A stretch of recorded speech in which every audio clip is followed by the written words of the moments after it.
ചിതൽവെട്ടിയിലെ ജനങ്ങളെ ഭീതിയിലാക്കിയ ശൗര്യം കൂട്ടിൽ അകപ്പെട്ടെങ്കിലും കുറഞ്ഞിട്ടില്ല. 2 ആഴ്ച മുമ്പാണ് പുലിയെ പിടികൂടാൻ വനംവകുപ്പ് പ്രദേശത്ത് കൂട് സ്ഥാപിച്ചത്. ആടിനെ മുൻനിർത്തിയുള്ള കെണിയിൽ ഇന്ന് പുലർച്ചെ 3:30 പെൺപുലി അകപ്പെട്ടു.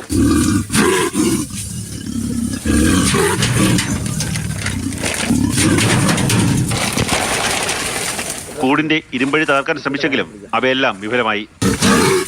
ഒരു പുലിയും കൂടെ തനിച്ചും കൂടെ നമ്മൾ നേരിട്ട് കണ്ടിട്ടുണ്ട്. അപ്പോൾ അതുകൊണ്ട് ഇനിയും കൂട് വയ്ക്കേണ്ടി വരും. മൃഗഡോക്ടർമാരെത്തി പരിശോധിച്ചു. പുലി പൂർണ്ണ ആരോഗ്യവതിയെന്ന് കണ്ടെത്തി. ഇന്നൊരു സന്തോഷത്തിൻ്റെ ദിവസമാണ്. മലയോര മേഖലയിൽ പുലിപ്പേടി എന്നുള്ള വലിയൊരു ഭീതി നമുക്കുണ്ടായിരുന്നു.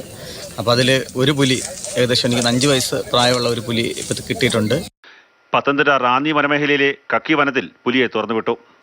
കഴിഞ്ഞ 2 മാസക്കാലമായി പുലിയെ പിടികൂടാൻ രാത്രി പകൽ ഭേദമന്യേ ശക്തമായ പരിശോധനയിലായിരുന്നു വനംവകുപ്പ്.